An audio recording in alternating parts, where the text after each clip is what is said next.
Conrad, bonjour. Vous avez organisé cette conférence donc, sur la Serbie au XXe siècle. Comment avez-vous défini les sujets des différents intervenants pour balayer cette période? Alors, il s'agissait principalement de revenir sur un certain nombre d'idées reçues, de préjugés, voire de mensonges concernant tel ou tel épisode de l'histoire de cette région, des Balkans et plus précisément de la Serbie.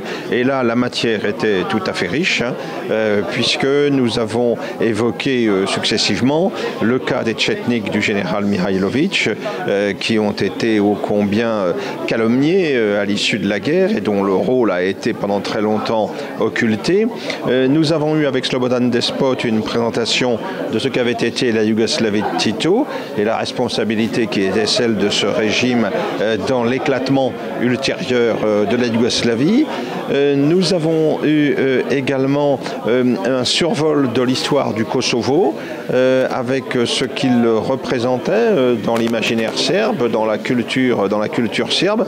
Et pour compléter cette histoire du Kosovo, le témoignage tout à fait exceptionnel du colonel Hogar, racontant son expérience de terrain au début donc, de ce siècle au Kosovo, où il a eu l'occasion de vérifier notamment le comportement pour le moins discutable de nos alliés, entre guillemets, anglais et américains, dans cette région. À la fin de la guerre, le correspondant permanent pour les Balkans du New York Times, basé à Ankara, Ray Brock, avait commis un article élogieux titrant « Le général Mihailović a sauvé le Caire ». C'est-à-dire qu'en 1942, à la demande des Britanniques qui l'ont fait transmettre par le roi Pierre II et le gouvernement en exil à Londres, ordre a été donné au général Mihailović de procéder à des sabotages des infrastructures, en particulier ferroviaires, par lesquelles transitait l'approvisionnement essentiellement en carburant vers le maréchal Edwin Rommel en Afrique du Nord, puisque passé par la Serbie pour aller jusqu'au port de Salonique. Beaucoup d'autres faits d'armes importants lui sont imputables. Malheureusement, pour des raisons que le communisme qui s'est installé au pouvoir à la fin de la guerre explique, elles sont toujours enterrées sous des montagnes d'archives quand elles existent encore à Belgrade et quand il ne faut pas aller à Fribourg par exemple pour les déterrer. Je pense notamment à la plus grande opération offensive contre les forces de l'Axe dans les Balkans qui a opposé dans le siège de Sarajevo septembre et octobre 1943 18 500 Tchétniks à presque autant de forces de l'Axe allemandes et Oustachi, qui auraient posé la question de savoir si réellement, comme on le martèle depuis plusieurs décennies, le général Mihailović pouvait être à la tête d'une formation collaborationniste. Et ce qui n'a pas été évidemment posé encore comme question. Vous nous avez parlé durant la conférence du général Mihailović, vous nous avez parlé de son rôle, que vous allez peut-être nous rappeler rapidement. Aujourd'hui, où en est-il? Est-ce que son cas a été réhabilité? Le général Mihailović était le fondateur de la première résistance aux forces de l'Axe en Europe occupée, au titre de colonel puis général de l'armée régulière yougoslave. C'est-à-dire que ce n'est pas seulement un mouvement royaliste, puisque ça supposerait qu'il avait toute l'attitude comme n'importe quel autre à se former, mais c'était bien la légitimité de l'armée d'un royaume, d'un pays, qui n'avait pas capitulé et qui continuait la lutte pour sa libération. Il a été trahi pour des intérêts supérieurs de grandes puissances que sont les États-Unis, le Royaume-Uni et l'Union soviétique, qui l'ont abandonné parce que, considérant, en tout cas pour les Occidentaux, les Anglo-Américains, que la nouvelle route de la soie devait surtout sauvegarder la Grèce dans le giron occidental,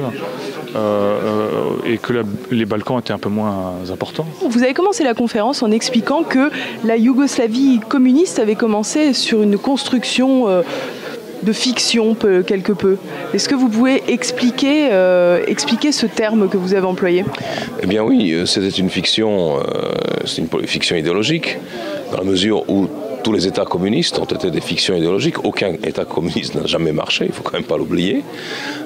Ça repose sur des bases philosophiques, anthropologiques, sociales, économiques, qui sont toutes abstraites, théoriques et imaginaires.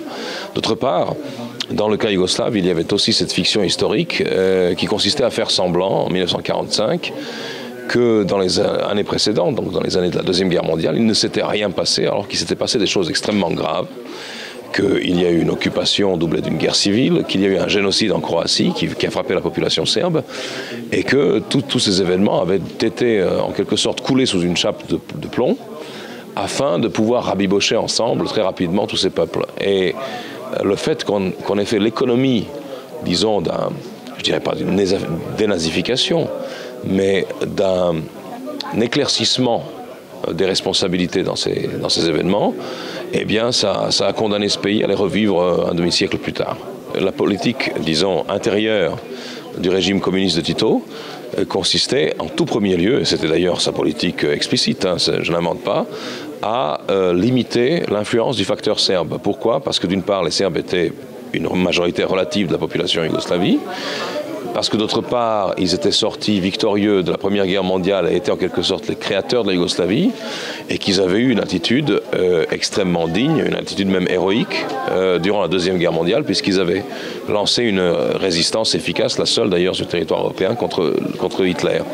Pour lui, la principale menace à son pouvoir, c'était les Serbes. Donc, il s'agissait de fragmenter autant que possible cette nation en sous-nations, monténégrins, macédoniens, etc., et de fragmenter également son territoire en régions autonomes comme la Voïvodine ou le Kosovo. Et d'un autre côté, on peut dire que c'est un traître absolu, parce que au fond, il a été quand même le protégé des Anglais dans la Deuxième Guerre mondiale, puisqu'ils ont abandonné la résistance légale, loyaliste du général Mihailović, et pour soutenir le mouvement communiste de Tito. Et Tito, ensuite, après avoir été porté au pouvoir par les Alliés en 1945, a trahi le bloc communiste en 1948 en se brouillant avec Staline et en créant ce qu'on appelait une troisième voie. Il était un des fondateurs du mouvement non-aligné, entre autres, mais il a aussi bénéficié d'aides stratégiques et de crédits très importants de l'Occident pour développer son propre socialisme et servir un peu de zone tampon avec le bloc de l'Est. Les coutures selon lesquelles la Yougoslavie a éclaté dans les années 90 correspondent au découpage administratif interne de la Yougoslavie communiste, découpage qui a été effectué de manière totalement arbitraire par Tito et par son comité central en 1945, sans tenir compte ni des réalités historiques, en tout cas pas partout, ni évidemment des répartitions démographiques. Et lorsque la guerre a éclaté en 1991 et que, par exemple, les Serbes pris dans la Croatie sécessionniste ont voulu s'opposer à la sécession parce qu'ils ne voulaient pas quitter la matrice, la nation mère, certains ont proposé, notamment du côté serbe, d'échanger les territoires, de réarranger ces frontières pour qu'elles correspondent à la volonté des peuples qui habitent sur ces territoires. Et c'est cette idée-là qui a été totalement condamnée par l'Occident.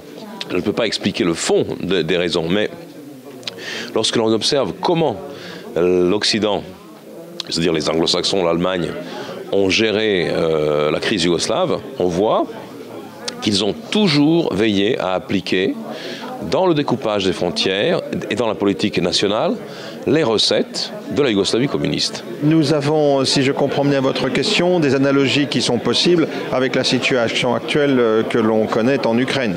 C'est-à-dire que nous avons un énorme effort de propagande aujourd'hui du côté occidental pour diaboliser la Russie, comme avait été diabolisée la Serbie à l'époque. Tout cela au nom d'une cause pour le moins discutable, puisque l'unité de l'Ukraine ne correspond pas vraiment à une réalité et que les populations russophones de l'Est, à l'évidence, ne veulent plus d'un régime de Kiev qui, depuis des mois, les a bombardés en faisant dans leur rang de très nombreuses victimes.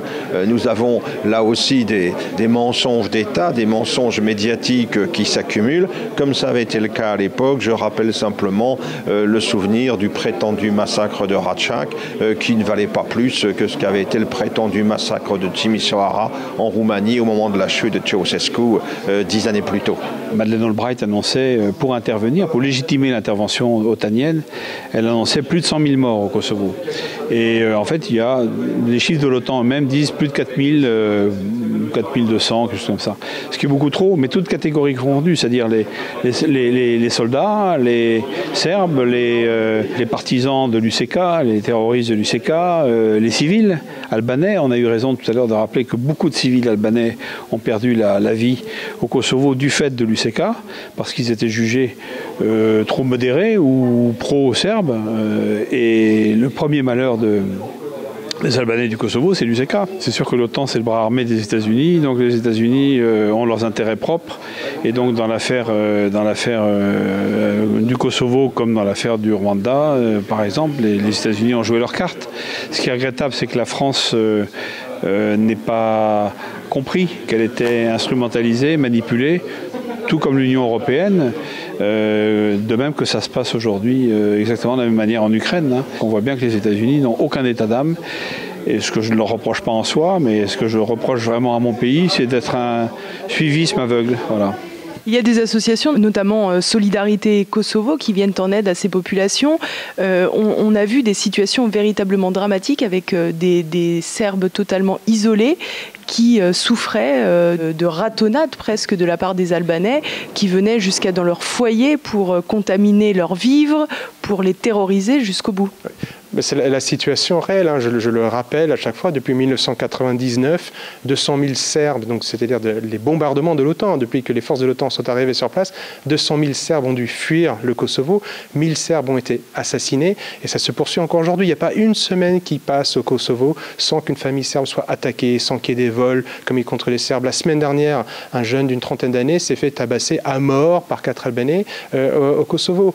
Personne n'en parle. On ne parle pas de l'assassinat des Serbes aujourd'hui en Kosovo. Et ceux qui restent, évidemment, sont tentés de fuir parce qu'on n'a pas envie de vivre dans un petit village entre juste Serbes et d'avoir peur chaque fois qu'on veut sortir pour faire du commerce ou simplement pour aller à l'école. Comment expliquez-vous finalement que votre vision, que la vision que vous défendez soit tellement différente de la vision entre guillemets mainstream et que finalement les Serbes soient d'une certaine manière victimes ?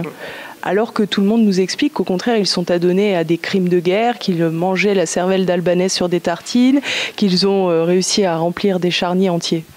Je pense que c'est une incitation à vraiment d'arrêter de regarder le média mainstream. C'est-à-dire que ce sont des mensonges, on le sait aujourd'hui. Et qui est-ce qui démonte ces mensonges ? Ce sont les véritables spécialistes et qui connaissent la région. Ce sont les historiens, ce sont les géopoliticiens qui analysent ce qui se passe vraiment, les intérêts des uns des autres et qui racontent la réalité ou d'autres versions, quoi. Donc du coup, il ne faut surtout pas chercher dans le mainstream des réponses à des questions géopolitiques qui demandent une finesse d'analyse qui est beaucoup plus profonde que ce qu'on va vous livrer aux 20h entre le résultat d'un match de foot et Nabila qui est en prison ou pas, quoi. Donc il est vraiment extrêmement important de se fier à des spécialistes. Et donc du coup, malheureusement, les spécialistes n'ont pas accès à ces médias parce que beaucoup de ces médias, il faut le dire, sont aux ordres ou refusent de traiter des dossiers qui sont politiquement pas en ligne avec les choix politiques de leur pays. Même dans un pays comme en France, vous allez avoir des grands médias qui vont juste répercuter ou redire ce que le ministre de la Défense va dire ou ce que le gouvernement va dire parce que c'est dans l'intérêt de ces médias et de ceux qui sont placés dans ces médias par les gouvernements ou leurs amis. Ça fait partie de la machine de guerre. Et à partir du moment où vous avez enclenché une machine de guerre, vous allez dépenser des milliards. Hein. Le bombardement du Kosovo a coûté 7 milliards de dollars. La reconstruction, la création de cet État fantoche du Kosovo coûte à peu près 100 milliards de dollars. Vous avez besoin de la propagande parce que du coup, à la fin de journée, vous prenez l'argent de ceux qui vont payer leurs impôts dans les différents pays. Donc du coup, si vous allez justifier la dépense de 100 milliards, vous êtes obligé de montrer des images dans les médias qui vont aller dans le sens de votre projet politique, qui est complètement différent de ce qu'on vous annonce, quoi. Mais à partir du moment où il faut faire cette guerre pour des raisons géopolitiques, il faut que les images soient en ligne. Et c'est pour ça que ceux qui ont une voix différente ou ceux qui vont parler de la réalité ou donner cette autre voix, n'ont pas accès malheureusement aux grands médias. Ça a tendance à changer, mais pendant 1999, c'était clairement le cas. Pour revenir à l'Association pour l'Histoire, quel sera le prochain colloque organisé ? Nous hésitons actuellement en fonction de la disponibilité des uns et des autres, mais je peux vous en parler puisque nous pensons à un colloque consacré à la Suisse sur le thème de l'identité et de la démocratie. C'est une possibilité, ça va dépendre de la disponibilité de nos intervenants, mais je pense aussi à un colloque, c'est un débat historiographique important en ce moment, sur la question de savoir s'il a existé ou non un fascisme français. Colloque qui serait animé, je pense, pour l'essentiel par Olivier Dard, qui est le grand spécialiste de ces questions actuellement.